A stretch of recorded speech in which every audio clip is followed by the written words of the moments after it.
जय हिंद एवरीवन। तो हाल ही में भारत की एक प्राइवेट कंपनी द्वारा बनाए गए होवरक्राफ्ट को इंडियन कोस्ट गार्ड ने अपनी सर्विस में इंडक्ट किया है। अब ऐसे तो ये चीज इंडिया की कंपनी ने ही बनाई है, लेकिन ध्यान से देखा जाए तो ये सिर्फ एक मॉडिफाइड वर्जन है एक फॉरेन कंपनी के पहले से ही स्टैब्लिश किए हुए होवरक्राफ्ट का। अब मैं एग्जैक्टली कौन सी कंपनी के होवरक्राफ्ट की बात कर रहा हूँ इसे हम आगे डिस्कस करेंगे, और ये भी डिस्कस करेंगे कि अगर इंडियन डिफेंस फोर्सेस को एक्चुअली में होवरक्राफ्ट की जरूरत है तो आज तक डीआरडीओ ने इन्हें बनाने की कोशिश क्यों नहीं की।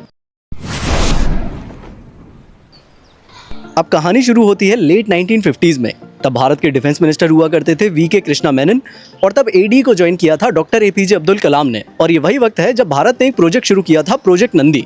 अब प्लान था कि इस प्रोजेक्ट के अंदर एडीई एक एक्सपेरिमेंटल होवरक्राफ्ट को बनाकर तैयार करेगा, और फिर 1958 में एडीई द्वारा एक एक्सपेरिमेंटल होवरक्राफ्ट बनाया भी गया, डेमोस्ट्रेट भी किया गया, और इसे एक एक्सपेरिमेंटल सक्सेस भी डिक्लेयर कर दिया गया। यानी कि 1958 में भारत के पास एक अपना खुद का सक्सेसफुल होवरक्राफ्ट का मॉडल था। यानी अगर भारत चाहता तो एक सक्सेसफुल होवरक्राफ्ट बनाकर तैयार किया जा सकता था, लेकिन फिर भी इस प्रोजेक्ट को बंद कर दिया गया क्योंकि वीके कृष्णा मेनन के ऑफिस छोड़ते ही इसे बनाने की पॉलिटिकल विल पूरी तरह से कोलैप्स हो चुकी थी।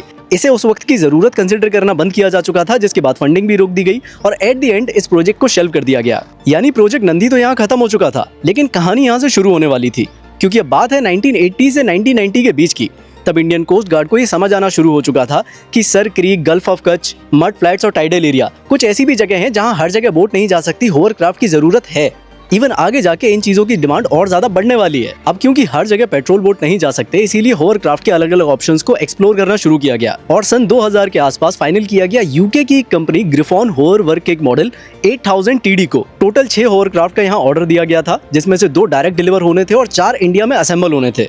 और सन 2002 तक ये सारे 6 के 6 होवरक्राफ्ट इंडियन कोस्ट गार्ड की सर्विस में इंडक्ट हो चुके थे, और इनकी सर्विस इतनी ज्यादा सेटिस्फैक्टरी थी कि सन 2010 में इनका सेकंड मेजर एक्विजिशन प्लान किया गया। इन्हें 12 के नंबर में ऑर्डर किया गया और मॉडल रखा गया वही ग्रिफॉन का 8000 टीडी, लेकिन इस बार कुछ मॉडिफिकेशंस के साथ। और फिर 2012 में इनकी डिलीवरी शुरू हुई और 2014 में इनकी डिलीवरी खत्म भी हो गई। अब 2014 के बाद सीधा 2024 में एरा आता है इंडिजिनस मैन्युफैक्चरिंग का, जहां टोटल 6 एसीवीज को ऑर्डर किया जाता है। अब एसीवी यानी एयर कुशन्ड व्हीकल, ये वही दूसरा नाम है होवरक्राफ्ट का, और कंपनी चूज की जाती है गोवा बेस्ड एक private company Chowgule and company private limited नाम से, और भारत की ये कंपनी जाकर कोलैब करती है यूके की कंपनी ग्रिफिनॉव होवरवर्क से। अब एग्जैक्टली इन्होंने कौन सा मॉडल इनके साथ मिलकर बनाया है ये तो कंफर्म नहीं किया गया, मगर मोस्ट प्रोबेबली ये देखने में लगता है 8000 टीडी का ही मॉडिफाइड वर्जन है। हालांकि ये कंफर्म किया गया है कि इसमें कुछ इंडिया स्पेसिफिक मॉडिफिकेशंस किए गए हैं, लेकिन बेसिक चीजें तो सेम ही रहने वाली हैं, जैसे 8 टन की पेलोड कैपेसिटी और 45 नॉट की स्पीड। अब देखो यहाँ ये चीज क्लियर है कि R&D में पैसा लगाने की जगह कॉपी पेस्ट किया गया है, लेकिन देखो मेरे हिसाब से ये चीज गलत भी नहीं है,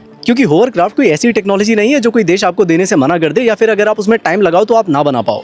लेकिन बिना वजह उसमें टाइम इन्वेस्ट करने का क्या मतलब है जब हमें जरूरत आज है। और होवरक्राफ्ट को बनाने में मेन प्रॉब्लम कोई सिंगल क्रिस्टल ब्लेड जैसी क्रिटिकल टेक्नोलॉजी नहीं है, इंफ्रास्ट्रक्चर है जो कि हम धीरे धीरे बनने की उम्मीद कर सकते हैं प्राइवेट कंपनीज की वजह से।